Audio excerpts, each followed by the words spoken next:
Hello, മഴയായിട്ട് കോട്ടയംകാർ ചുമ്മാ വീട്ടിൽ ഇരിക്കുവാണോ? എന്നാൽ പിന്നെ ബോറടി മാറ്റി ഒരു അടിപൊളി ചായ കുടിക്കാൻ നേരെ ഇങ്ങോട്ട് പോരെ. സ്ഥലം കണ്ടപ്പോൾ തന്നെ മനസ്സിലായി കാണുമല്ലോ, നമ്മുടെ 4 മണിക്കാറ്റ്.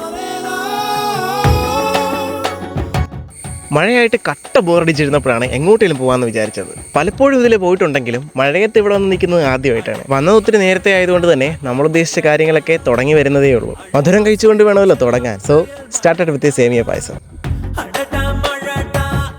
ഇവിടെ വന്നു കഴിഞ്ഞാൽ ഒരറ്റം മുതൽ മറ്റേ അറ്റം വരെ കുറച്ച് അമ്മമാർ തയ്യാറാക്കുന്ന കുറേ നാടൻ വിഭവങ്ങൾ നമുക്ക് കഴിക്കാം. അതിൽ തന്നെ എനിക്ക് ഏറ്റവും പ്രിയപ്പെട്ടത് ചേമ്പാണ്. സമയം വൈകുന്നതോടുകൂടി ആളുകളുടെ തിരക്കും കൂടി വരും. ഓരോ കടകളിലും ലഭിക്കുന്ന സാധനങ്ങൾ വ്യത്യസ്തമാണ്. കൂടാതെ വായന ഇഷ്ടപ്പെടുന്നവർക്ക് അതിൻ്റെ ലോകത്തേക്ക് സഞ്ചരിക്കാൻ ഒരു ചെറിയ പുസ്തകശാലയും ഇവിടെയുണ്ട്. അതുപോലെ തന്നെ ശുചിത്വവും അതിപ്രധാനമാണ്.